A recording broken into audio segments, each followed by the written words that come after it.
मैं ये नहीं चाहता हूँ कि आप हमारा ही सपोर्ट करें। आपको जिसको सपोर्ट करना है उसका सपोर्ट करिए, लेकिन हाँ, आप लोगों को ये अधिकार है, अपना अधिकार जानना जरूरी है। नहीं तो आज हम हमारे समाज के लोगों को फर्जी FIR दर्ज करके विदाउट वारंट के आते हैं, गाड़ियों पर बैठा करके थाने में लेके चले जाते हैं। आप लोगों को ये अधिकार है कि किस कारण से हमें थाने में ले जाया जाता है और किसने ये FIR दर्ज कराया है। आज हमारे SC ST OBC के लोग 5 करोड़ जनता सुप्रीम कोर्ट में, हाई कोर्ट में, डिस्ट्रिक्ट कोर्ट में और थाने के चक्कर काटते फिरते हैं। अनलीगल तरीके से फंसाए हुए हमारे भाई 2-2, 4-4 साल से जेल के सलाखों में बैठे हुए हैं, और उसमें गलती किसकी है? गलतियां हम लोगों की है। इसलिए हम लोगों की गलतियां हैं कि हम लोग न्याय न देख करके अपनी जात को देख करके काम करते हैं। जैसे मैं आदर करता हूं पुष्पेंद्र सरोज जी का, हमारे बड़े भाई हैं। हम लोग साथ में चलने का काम किए और मैं समर्थन भी दिया था, मैं साथ में प्रचार भी करने का काम किया हूँ बड़े भैया पुष्पेंद्र सरोज जी का। मैं ये बात रखा करीब 16 तारीख को, चर्चाएं भी सफा साथी से किया कि भैया आप लोग ये बताइए, हमारे समाज की बात है, आरक्षण कोई भीख मांगी हुई चीज नहीं है। बाबा साहेब ने 4 बच्चों के अपने हाथ में बलिदान देने का काम किए हैं, और वोट का अधिकार बाबा साहेब ने ही दिया है। आरक्षण का अधिकार बाबा साहेब छत्रपति साहू जी महाराज की तहत हम लोगों को आज बोलने की जो आज़ादी है उन्हीं के देन है। लेकिन आज क्या हो रहा है समाज में, वो हमार जात के तो हम वही को वोट देवे।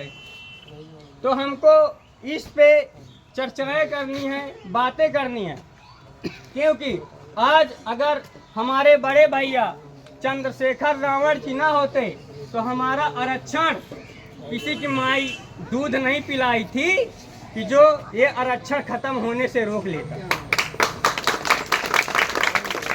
अभी अब मैं खुल करके बोल देता हूँ, लोग छिपा के ये बातें करते हैं। अभी पुष्पेंद्र सरोज को आप पासी मानते हो,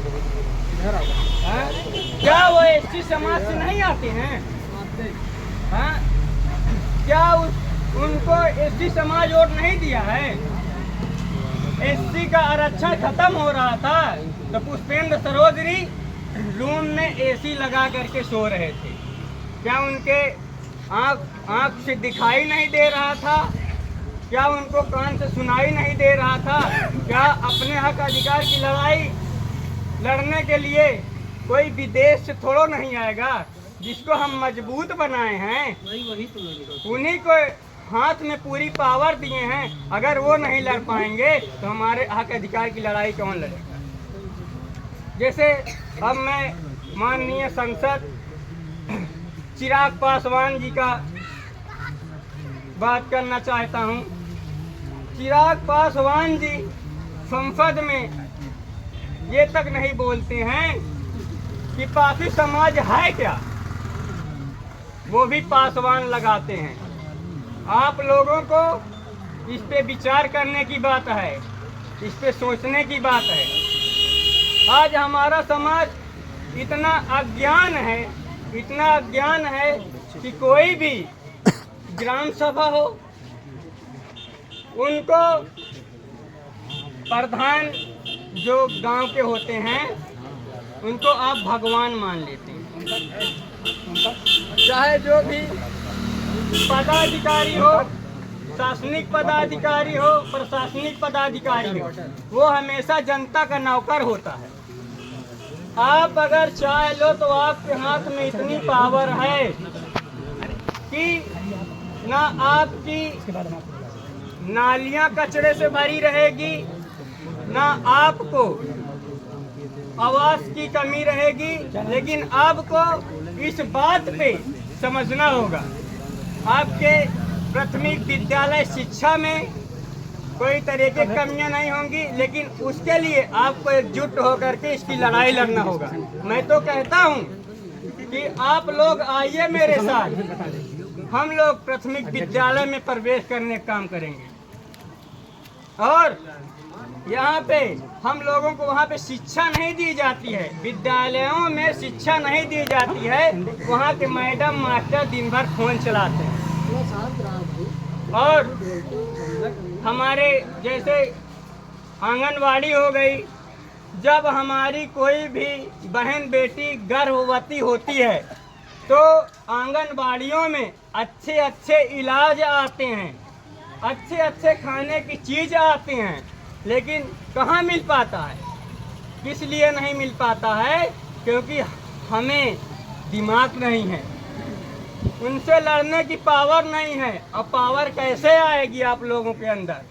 एकजुट बनाना पड़ेगा। जैसे आप उदाहरण में ले लीजिए, आप मार्केट जाइए, मार्केट में जो लच्छा में बंधा हुआ अंगूर होता है और जो खुला हुआ बिखरा हुआ अंगूर होता है, उस पे आप आजमा लीजिए। जो लच्छे में बंधा हुआ अंगूर रहेगा उसका अगर 100 रुपये रेट रहेगा तो बिखरे हुए अंगूर का 50 रुपये रेट रहेगा। क्योंकि अगर हम बिखरे रहेंगे तो हमारी कोई डिमांड नहीं होगी, कोई भी आएगा हमें